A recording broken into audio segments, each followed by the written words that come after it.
Hello, welcome all to my channel Cool Bro Trader. Hello everyone, नमस्कार। आप सबका स्वागत है कूल ब्रो ट्रेडर की इस नई वीडियो में। आज का जो हमारा टॉपिक है वो है बेसिक्स ऑफ ऑप्शन ट्रेडिंग। अगर आपको शेयर मार्केट में हर रोज़ का कुछ पैसा कमाना है या हर सप्ताह का कुछ पैसा कमाना है या महीने का कुछ पैसा कमाना है तो आपको ऑप्शंस में ट्रेडिंग करना आना चाहिए। उसके लिए मैं हूँ ना, मैं आपको बताऊंगा जो मुझे मालूम है, जितना मैं जानता हूँ मैं आपको उसके बारे में बताऊंगा। तो जैसा हमारा पिछले जो वीडियो थी regarding trading in share market, ये आप कह सकते हैं ये उसका दूसरा पार्ट है। तो हम एक छोटी एक प्लेलिस्ट बनाएंगे, इसमें हम एक एक करके मैं आपको एक एक टॉपिक्स के बारे में बताऊंगा, क्योंकि अगर मैं सब आपको एक में बताऊंगा तो ये बहुत खिचड़ी सा हो जाएगा और आप कहोगे कि समझ नहीं आया कुछ। तो इसलिए मैं एक एक छोटा छोटा टॉपिक लेके चलूँगा।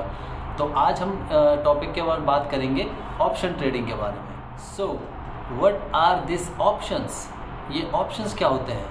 अगर हम सिंपल भाषा में समझें तो ऑप्शंस का मतलब होते हैं विकल्प, राइट?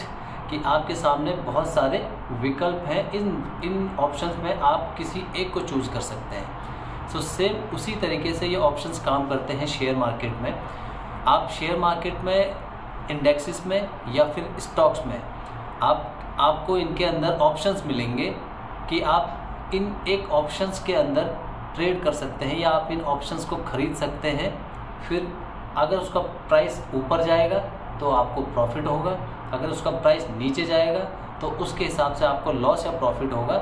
ये डिपेंड करता है कि आपने क्या ख़रीदा है। सो ऑप्शंस को अगर हम शेयर मार्केट की भाषा में बोलें तो इसको हम बोलते हैं कि ऑप्शंस वो एक फाइनेंशियल कॉन्ट्रैक्ट होते हैं जो कि कोई भी बायर या सेलर को वो राइट्स देते हैं कि वो उनको ख़रीद या बेच सकते हैं कुछ एक प्री डिटरमाइंड प्राइस पर एक टाइम पीरियड के अंदर। तो ये हम कह सकते हैं शेयर मार्केट के अकॉर्डिंग उसकी एक डेफिनेशन है। सो सिंपल भाषा में हम इन्हीं ऑप्शंस को ट्रेड करते हैं कि ऑप्शन ट्रेडिंग में एक होता है बायर, एक होता है सेलर। सेलर पहले उसको बेचता है तब बायर उसको ख़रीदता है। तो जो ये बायर है इसके पास ये राइट है कि ये इसको जब तक उसकी एक्सपायरी है तब तक ये उसको होल्ड कर सकता है और अपने प्रॉफिट के अकॉर्डिंग या लॉस के अकॉर्डिंग ये उसको बेच सकता है। बट जो सेलर है, सेलर को अगर सेलर ने एक बार इस एक ऑप्शंस को अगर बेच दिया है तो उसको एक टाइम पीरियड के अंदर वो जो अपना ऑप्शन है वो बायर को डिलीवर करना ही पड़ेगा। ये उसकी मजबूरी है क्योंकि उसने वो बेच दिया। जैसा कि आप इस पिक्चर में देख सकते हैं ये एचडीएफसी का एक ऑप्शन चेन है। इसमें क्या है कि आप जैसे देख सकते हैं जो बीच में लिखा हुआ है 1625, यहाँ पर अभी एचडीएफसी चल रहा है। तो आप जो आपको ये दिख रहा है 1600, 1610, 1620, ये जो बीच की लाइन है इसको हम बोलते हैं, यही है ऑप्शंस, जिसको हम बोलते हैं फाइनेंशियल कॉन्ट्रैक्ट है ये। तो इनके सामने और आपको इनके अगल बगल में जो प्राइस दिख रहे हैं ये फाइनेंशियल कॉन्ट्रैक्ट है, यही वो प्रीमियम है जो आपको पे करना होता है अगर आप इसमें से कोई भी एक ऑप्शंस को खरीदेंगे। अगर आपको लगता है कि मार्केट ऊपर जाएगी तो आप जो लेफ़्ट हैंड साइड कॉल है आप उसके ऑप्शंस को खरीदेंगे, और आपको लगता है अगर मार्केट नीचे गिरेगी तो आप जो उसके लेफ़्ट साइड पर है जो प्राइस लिखे हैं, जो ऑप्शंस हैं उसके सामने जो प्राइस लिखे हैं आपको उन्हें ख़रीदना होगा। तो इसी तरीके से हम ऑप्शंस को खरीदते या बेचते हैं। How to choose options to trade? आपको कौन से ऑप्शंस चूज़ करने चाहिए ट्रेडिंग के लिए?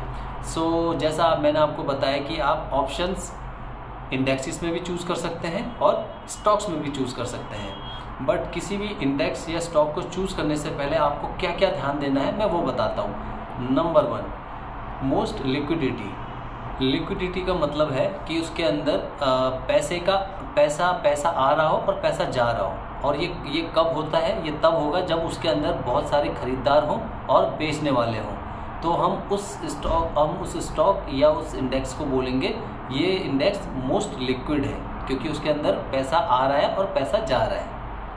नाउ नंबर 2, लार्ज वॉल्यूम, मतलब कि उसके अंदर बहुत ज़्यादा वॉल्यूम में लोग खरीद रहे हों और बेच रहे हों। तो आप ऐसे स्टॉक्स और इंडेक्सेस को ना चुनें जिसके अंदर लोग हो ही ना, तो आप उन्हीं को चुनें जिसके अंदर बहुत ज़्यादा बाय और सेल हो रहा हो। उसको हम बोलते हैं लार्ज वॉल्यूम, क्योंकि लार्ज वॉल्यूम अगर किसी एक स्टॉक्स या इंडेक्स में लार्ज वॉल्यूम होगा तो उससे हमारा तीसरा वाला पॉइंट एक्टिवेट होगा, वॉलेटिलिटी इन द स्टॉक। इसका मतलब कि उसके अंदर बहुत ज़्यादा अप्स और डाउन हो रहे हो, क्योंकि जिस स्टॉक या इंडेक्स में बहुत ज़्यादा लोग खरीद रहे होंगे या बेच रहे होंगे तो आप देखेंगे उसका ग्राफ बहुत जल्दी ऊपर जा रहा होगा, बहुत जल्दी नीचे जा रहा होगा।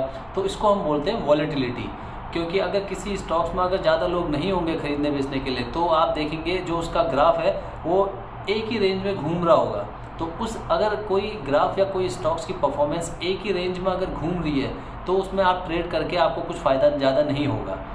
इसलिए जिस स्टॉक में हाई वॉलेटिलिटी है हमें उस स्टॉक को चूज़ करना चाहिए। स्टॉक परफॉर्मेंस, आप जिस भी इंडेक्स या फिर स्टॉक में अगर आप ट्रेडिंग कर रहे हैं तो आपको उसकी परफॉर्मेंस ज़रूर चेक करनी चाहिए। परफॉर्मेंस से आई मीन कि आपको उसका, अगर स्टॉक्स में आप ट्रेडिंग कर रहे हैं तो स्टॉक्स की आपको पिछले 1 साल की, 3 साल की, 5 साल की या 10 साल की परफॉर्मेंस आपको चेक करनी है कि उसके प्राइस में फ्लक्चुएशन है कि नहीं है। कहीं ऐसा तो नहीं कि वो उसका प्राइस एक रेंज में घूम रहा है। अगर ऐसे किसी स्टॉक को आप चूज़ करते हैं ट्रेडिंग के लिए तो आपको जो फ़ायदा आप सोच के आए हैं वो आपको नहीं होने वाला। तो इसलिए आपको ऐसे स्टॉक्स को चूज़ करना पड़ता है जिसकी परफॉर्मेंस काफ़ी वॉलेटाइल हो, मतलब जिसमें काफ़ी उतार और चढ़ाव आ रहा हो, आप उसी स्टॉक को चुनें। सेम लाइक आप उन इंडेक्सेस को ट्रेड करें जिसकी परफॉर्मेंस हाईली वॉलेटाइल हो।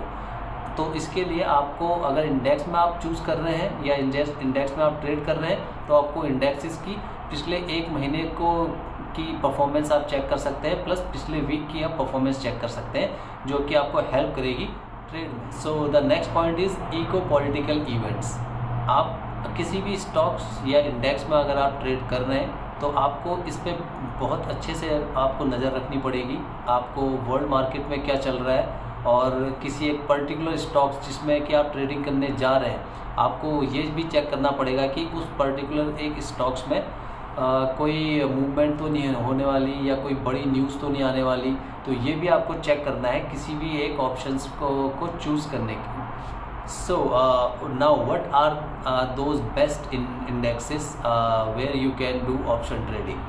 So the highly volatile and highly fluctuating indexes are Nifty, Bank Nifty, then third one is Fin Nifty. ये 3 वो इंडेक्सेस हैं जिसमें इंडिया में हज़ारों करोड़ रुपयों के रोज़ के टर्नओवर या ट्रांजैक्शन होते हैं। तो मैं आपको यही प्रेफर करूँगा कि अगर आप ऑप्शंस में इंडेक्सेस में ट्रेडिंग करना चाहते हैं तो या तो आप निफ्टी को चूज़ करें। निफ्टी एक थोड़ा लेस वॉलेटाइल है कंपेयर टू बैंक निफ्टी। और बैंक निफ्टी में आप, अगर आप बिगनर हैं तो मैं आपको यही सजेस्ट करूंगा कि आप बैंक निफ्टी को एज अ बिगनर आप उसमें ट्रेड ना लें, क्योंकि उसमें फ्लक्चुएशन बहुत फास्ट होता है। निफ्टी को आप पहले चूज़ कर सकते हैं या फिर आप फिन निफ्टी को चूज़ कर सकते हैं। इसमें फ्लक्चुएशन बहुत कम होता है। तो अगर आप बिगनर हैं so the best for you is to trade in Nifty and fin Nifty. The best stocks to do option trading, yes of course, जो स्टॉक्स हैं वो ऑलमोस्ट आपको या निफ्टी 50 के अंदर मिल जाएंगे या फिर आपको बैंक निफ्टी के अंदर मिल जाएंगे। और बाकी आप ये चार्ट देख सकते हैं, इसमें आपको क्लियरली दिख रहा है कि कौन कौन सी वो स्टॉक्स हैं जिनको आप चूज़ कर सकते हैं for the option trading. The reason being is ये हाईली वॉलेटाइल होते हैं, इनके अंदर लार्ज वॉल्यूम होता है। सो आई होप गाइस कि आपको समझ में आया होगा कि ऑप्शंस क्या होते हैं और ऑप्शंस ट्रेडिंग हम कैसे करते हैं। ऑप्शंस ट्रेडिंग करने के लिए हमें क्या क्या चीज़ें चेक करनी चाहिए और किन किन इंडेक्सेस या स्टॉक्स में हम ऑप्शन ट्रेडिंग कर सकते हैं। But for the beginners guys, मैं आपसे एक रिक्वेस्ट करना चाहूँगा कि आप कभी भी लोन लेके या उधार लेके ट्रेडिंग ना करें।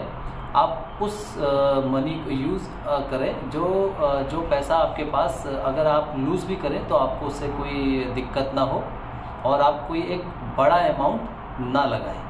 मैं आपसे यही वो करूँगा। और ऑप्शन ट्रेडिंग करने से पहले मेरी अभी कुछ आने वाली सीरीज़ है, वो वीडियो को भी ज़रूर देख लें ताकि आपको क्लियर हो जाए कि हमें क्या क्या चीज़ें देखनी चाहिए कोई भी ऑप्शन ट्रेडिंग करने से। तो आज का वीडियो यहीं पे फिनिश करता हूँ। कुछ इंपॉर्टेंट लिंक्स मैं नीचे कमेंट बॉक्स में या फिर डिस्क्रिप्शन में डाल दूंगा। और अगर आपके पास कोई डीमैट अकाउंट नहीं है, क्योंकि आपको ऑप्शन ट्रेडिंग करने के लिए या स्टॉक को बाय और सेल करने के लिए या म्यूचुअल फंड्स के लिए आपको डीमैट अकाउंट तो चाहिए ही।